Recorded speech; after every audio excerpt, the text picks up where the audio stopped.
CMA into paper 9 chapter 5 productivity management and quality management का MCQ कर रहे हैं।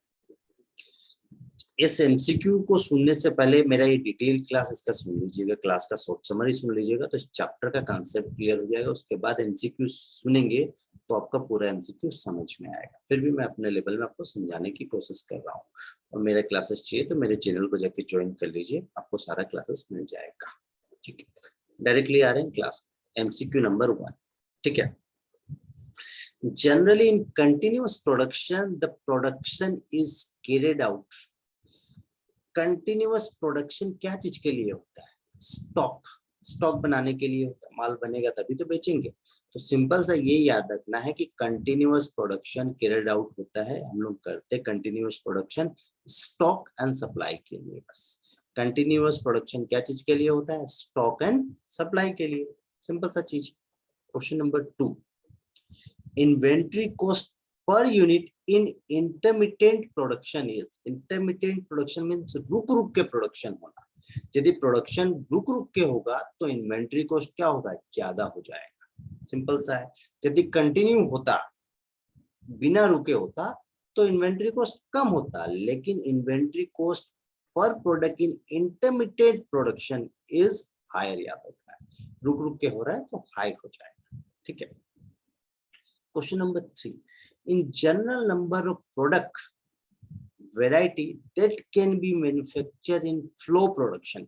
याद रखिए फ्लो प्रोडक्शन में एक बार में एक ही प्रोडक्ट, एक ही वैरायटी का प्रोडक्ट मैन्युफैक्चर होगा तो ओनली वन या वन ओनली। याद रखिएगा, in general number of product variety that can be manufactured in flow production. Flow production one variety बस याद रखना और कुछ याद नहीं रखना है। ठीक है, देखिए 3 क्वेश्चन को शॉर्ट में रिवीजन करा रहे हैं। कंटिन्यूअस प्रोडक्शन में क्या होता है? कंटिन्यूअस प्रोडक्शन क्या चीज के लिए होता है? स्टॉक एंड सप्लाई के लिए। बस इतना याद रखना है। Inventory cost intermittent production high, बस हाई होगा, काम खत्म। तीसरा, फ्लो प्रोडक्शन में ओनली वन वैरायटी का प्रोडक्ट होता है, बस। Question number 4, the material handling cost per unit of A product in continuous production. Continuous production हो रहा है तो याद रखिएगा जब भी कंटिन्यूअस प्रोडक्शन होता है उधर लो होगा, खर्चा सब चीज का कम होगा। तो material handling cost continuous production में क्या होगा? Lower than other system. याद रखिएगा कम होगा, लोअर देन अदर सिस्टम। बस routing and scheduling becomes complicated. Routing and scheduling complicated किस में होता है? बेच प्रोडक्शन में। बस The patents of in a factory should near। patents of किसके बगल में होता है? फाउंड्री के बगल में होता है। बस क्वेश्चन नंबर 7, एक रिकेप कराएंगे फिर शॉर्ट में आपको सुनने में मजा आएगा। इन रूट शीट और operation layout one has to show. क्या दिखाना पड़ता है? रूट शीट और ऑपरेशन लेआउट में वर्क सेंटर को दिखाना पड़ता है। देखिए every work centre and the operation to be done at that work centre. Work centre को दिखाएंगे और वर्क सेंटर में क्या काम हो रहा है वो दिखाना है। याद रखिएगा इन रूट शीट और ऑपरेशन लेआउट में क्या दिखाना है? वर्क सेंटर को दिखाना है और वर्क सेंटर का काम को दिखाना है। Production control concern with. Production control क्या चीज से कंसर्न करता है? Assessment of plant performance. Plant का परफॉर्मेंस को असेस करता है तो passive assessment of plant performance. याद रखिए question number 9, when work center are used in optimal sequence to do the job। when work center are used in optimal sequence to do the job we can minimize the setup time। ठीक है, अब देखिए मैं recap करा रहा हूं तो कितना मजा आएगा सुनने में। देखिए कंटिन्यूअस प्रोडक्शन क्या चीज का होता है? स्टॉक एंड सप्लाई का। बस इन्वेंट्री कॉस्ट इंटरमिटेंट प्रोडक्शन में क्या होगा? हाई होगा। बस फ्लो प्रोडक्शन में वन वैरायटी का प्रोडक्ट बनता है। बस material handling cost continuous production में क्या होगा? लोअर होगा, काम खत्म। रूटिंग और शेड्यूल, जो रूटिंग है एंड शेड्यूलिंग कॉम्प्लिकेटेड किस में होता है? बेच प्रोडक्शन में होता है। पैटर्न्स ऑफ किसके बगल में होता है? फाउंड्री के बगल में होता है। इन रूट शीट और ऑपरेशन लेआउट में क्या देखना है? वर्क सेंटर को देखना है और वर्क सेंटर का काम को देखना है। प्रोडक्शन कंट्रोल क्या चीज से कंसर्न करता है? Passive assessment, assessment of plant performance, plant का परफॉर्मेंस का असेसमेंट को देखता है प्रोडक्शन कंट्रोल। ठीक है, अब देखिए, अब नेक्स्ट में आ जाते हैं, ध्यान से सुनिएगा। क्वेश्चन नंबर 9 पे सुनिए, याद हो जाएगा।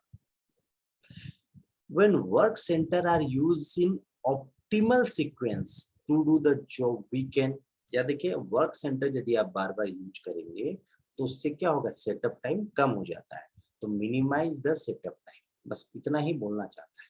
अब देखिए ट्रू फॉल्स की तरफ आ रहे हैं, ध्यान से सुनिएगा कि ट्रू फॉल्स। ठीक है, it is desirable to conduct work measurement after method study, method study के बाद वर्क मेजरमेंट करते, एकदम सही बोल रहा है, एकदम ट्रू, याद रखिए, मेथड स्टडी के बाद ही वर्क मेजरमेंट होता है।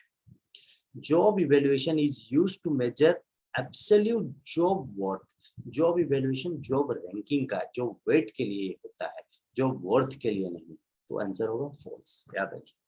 जॉब इवैल्यूएशन जॉब वर्थ के लिए होता है, बोल रहे हैं, गलत बात है। Next question, incentive scheme is introduced by management with a view to reduce direct labor cost, incentive scheme labour को प्रमोट करने के लिए किया जाता है, डायरेक्ट लेबर कॉस्ट को कमाने के लिए नहीं। ठीक है, फॉल्स। देखिए और एक क्वेश्चन है, the increase in productivity can be attributed to the application of industrial engineering, जो वर्क स्टडी के अंदर आता है, एकदम ट्रू।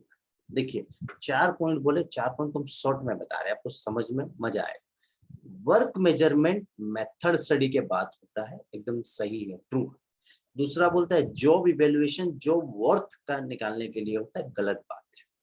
जॉब को रैंकिंग किया जाता है, उससे जॉब का वैल्यू नहीं निकलता है। इंसेंटिव स्कीम जो है रिड्यूस करता है डायरेक्ट लेबर कॉस्ट, बोल रहा है, ये गलत है, फॉल्स। और एक बोलता है increase in productivity can be achieved, जो प्रोडक्टिविटी इंक्रीज होता है वो आपका फोकस करता है एप्लीकेशन ऑफ इंडस्ट्रियल इंजीनियरिंग को या नया इंडस्ट्रियल टेक्नोलॉजी को, एकदम ट्रू है, ये वर्क स्टडी में यही चीज लिखा हुआ है, ट्रू। अब देखिए नेक्स्ट क्वेश्चन आ रहा है, question number 14। Standard performance is the natural rate of working of an average operator without any financial motivation, false बात है, याद रखिए। ये बोलना चाहता है standard performance is the natural rate of working, standard performance में नेचुरल रेट ऑफ वर्किंग मतलब नेचुरल तरीका से काम किया जाएगा तो स्टैंडर्ड परफॉर्मेंस आएगा, ऐसा नहीं। स्टैंडर्ड परफॉर्मेंस में एक एक्सपर्ट वर्कर एक स्टैंडर्ड तरीका से काम करेगा तभी आएगा, तो standard performance is the natural rate of working of an average operator without any financial motivation, गलत है। स्टैंडर्ड परफॉर्मेंस कभी भी नेचुरल रेट ऑफ वर्किंग में नहीं आता है, याद रखिएगा। स्टैंडर्ड एक तो natural standard rate of working होता तो सही था, नेचुरल रेट ऑफ वर्किंग में नहीं आएगा।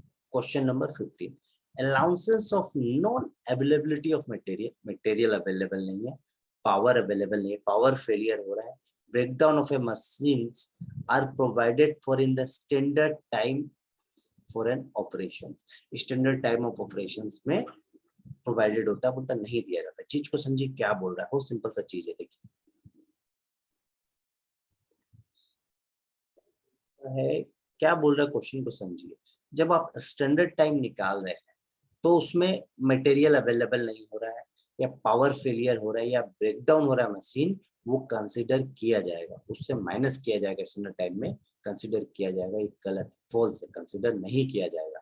Allowances of non availability of material, power failure और breakdown of machinery are provided for the standard time, standard time consider करते समय ये सब चीज को बोलता है, स्टैंडर्ड टाइम आप निकाल रहे तो ये सब चीज को कंसीडर किया जाएगा, नहीं कंसीडर किया जाएगा, याद रखिएगा। ठीक है, ये एबनॉर्मल चीज, यदि मशीन आपका ब्रेकडाउन हो जा रहा है, एक एबनॉर्मल आइटम, इसको आप स्टैंडर्ड टाइम में कैसे कैलकुलेट करोगे। ठीक है, question number 16, in carrying out job evaluation study point system is the, एकदम सही है। जब आप जॉब इवैल्यूएशन करते हो, रैंकिंग देते हो, तो पॉइंट सिस्टम दे रहे हो, सबको पॉइंट बेसिस में अलॉट कर रहे हो, तो जॉब इवैल्यूएशन में point method is the best method, याद रखिएगा। It is justified to consider the effect of working condition both in work measurement and job evaluation में working condition को consider किया जाता है, एकदम सही। Question number 18, increase in productivity leads to retrenchment of workforce. Retrenchment of workforce नहीं होता है, फॉल्स है। आ जाइए क्वेश्चन नंबर 19, ध्यान से सुनिएगा। ट्रू फॉल्स मैं बता रहा हूँ, सुन लीजिए, मेरा डिटेल क्लास में सब चीज सब एक्सप्लेन किया हुआ है। क्वेश्चन नंबर 19, कल ट्रू फॉल्स याद रखना है। In view of rapid technology advancement we would not concentrate on labour productivity. बोलता टेक्नोलॉजी जैसा जैसा एडवांस हो रहा है, हम लोग लेबर प्रोडक्टिविटी के ऊपर ध्यान नहीं दे रहे। गलत बात है, लेबर का भी प्रोडक्टिविटी को फोकस किया जा रहा है, उस एंगल को भी अपने देख रहे हैं, सारा चीज को देख कंसिडर किया जा रहा है। 200 process chart. 200 process chart is the most suitable recording technique in electronic assembly industry. 200 process chart एक तो suitable recording technique नहीं है, याद रखिएगा बस। Do standard times allow for relaxation of the operator? याद देखिए क्या बोलता है, ध्यान से सुनिए। Do standard times allow for the relaxation of the operator? Operator को रिलैक्स करने के लिए स्टैंडर्ड टाइम दिया जाता है। यस, हर फैक्ट्री में ऑपरेटर को रिलैक्स करने के लिए थोड़ा स्टैंडर्ड टाइम दिया जाता है। सिंपल सा लॉजिक है। क्वेश्चन नंबर 22, ये कराया है डिटेल क्लास में। Is a lift same as a elevator? Yes. Question number 23 देखिए, ध्यान से देखिएगा, 23 में आ जाइए।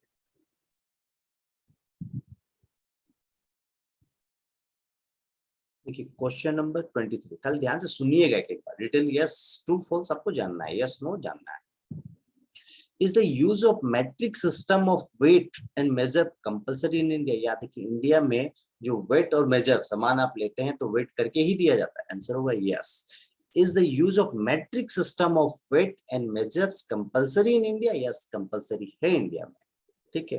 Can the shaping machine be consider as versatile machine? Shaping machine को वर्सटाइल मशीन कंसीडर कर सकते हैं? नो, कभी भी कंसीडर नहीं किया जाता। शेपिंग मशीन अलग है, वर्सटाइल मशीन टूल अलग होता है, याद देखिए। बोलता है, क्वेश्चन को ध्यान से सुनिए, 23 नंबर इंपॉर्टेंट। बोलता है इंडिया में weight and measure system compulsory है? यस, कंपलसरी है। शेपिंग मशीन को वर्सटाइल मशीन टूल कंसीडर कर सकते हैं? कभी नहीं कर सकते। Question number 25, does the factory act in India allow the employment of women in all industry? देखिए एम्प्लॉयमेंट ऑफ वुमेन जो है ये अलग एक्ट बोलता है, फैक्ट्री एक्ट नहीं करता है, ठीक है। तो factory act in India allow नहीं करता है ये चीज, ठीक है। Employment of women in all industry, her industry में अलाउ भी नहीं करता है। जिस इंडस्ट्री में वुमेन सेफ है उसी इंडस्ट्री में फैक्ट्री एक्ट अलाउ करता है वुमेन को काम करने के लिए, ठीक है। क्योंकि वुमेन में कोई प्रेग्नेंट वुमेन भी होती है, हर टाइप की वुमेन होती है, इसलिए सब चीज को कंसीडर करके फैक्ट्री एक्ट हर एस्टैब्लिशमेंट में, अनसेफ एस्टैब्लिशमेंट में अलाउ नहीं करता है। कोयला इंडस्ट्री वगैरह में जहाँ खदान के नीचे काम होता है तो वुमेन को अलाउ नहीं किया जाता है काम करने के लिए, ठीक है। Question number 26, a special purpose machine tool perform only a limited number of specialised operation? Special purpose machine tool number of specialised operation ही करता है, true. Strikes and lockouts are controllable factor है, याद रखिए। स्ट्राइक एंड लॉकआउट्स कभी भी controllable factor नहीं, याद रखिएगा। यही लिख दीजिएगा फॉल्स, काम करता हूँ। अफेक्टिंग कैपेसिटी प्लानिंग बोला, वही फॉल्स हो गया। Incentive are substitute for lower wages? Incentive कभी भी लोअर वेजेस का सब्स्टिट्यूट नहीं हो सकता है। Linear programming does not consider uncertainties? एकदम सही बात है, अनसर्टेनिटी को कंसीडर नहीं करता है। नेक्स्ट क्वेश्चन में आ जाइए, ध्यान से सुनिए, खाली फोकस सुनने में लगाइए। क्वेश्चन नंबर 30, ट्रू फॉल्स है, ध्यान से सुनिएगा। Depending on the needs the maintenance activity में बी सेंट्रलाइज और डिसेंट्रलाइज? याद कि नीड के हिसाब से मेंटेनेंस एक्टिविटी सेंट्रलाइज भी हो सकता है, डिसेंट्रलाइज भी हो सकता है, एकदम सही है, true. One of the product example for line layout? Line layout का एग्जांपल है सीमेंट, एकदम ये पहले बताया गया है। Question number 32, the card which is prepared by dispatching department to book the labour? Labour को बुक करने के लिए कौन सा कार्ड होता है? जॉब कार्ड होता है, बस इतना याद रखिए। लेबर को बुक करने के लिए कौन सा कार्ड होता है? जॉब कार्ड होता है। Cost reduction can be achieved? Cost reduction कैसे कैसे हम लोग पा सकते हैं? वैल्यू एनालिसिस करके। कॉस्ट रिडक्शन कैसे मिलेगा? वैल्यू एनालिसिस करके। Addition of value to raw material through application of technology. Raw material में रॉ मटेरियल का value, addition of value to the raw material through application of technology is known as production बोलते हैं इसको, simple सा चीज। अब देखिए, to evaluate the work done by preventive maintenance, जो प्रिवेंटिव मेंटेनेंस से इवैल्यूएट करते हैं वर्क डन को, डेस इज डेराइव्ड, डाउन टाइम निकलता है, याद रखिएगा।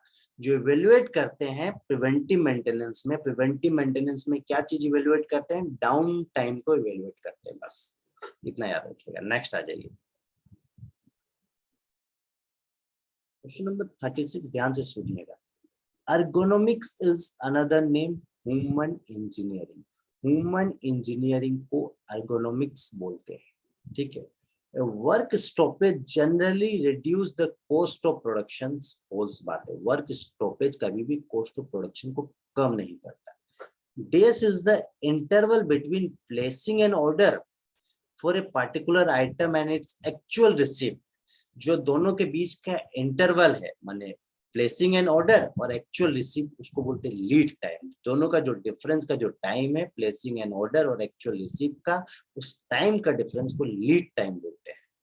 Question number 39, product is a combination of potential utility for a consumer, simple सा चीज। Jig contain a device for guiding the tools, simple चीज है।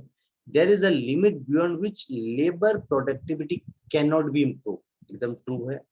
When demand does not exist in the market, we should start production incentive, false, गलत है। Breakdown maintenance does not require use of standby maintenance, standby machine. Breakdown maintenance does not require use of standby machine, false। ये मैंने पहले करा चुका हूँ 44। That is enough, इतना पढ़ लीजिए, थैंक यू।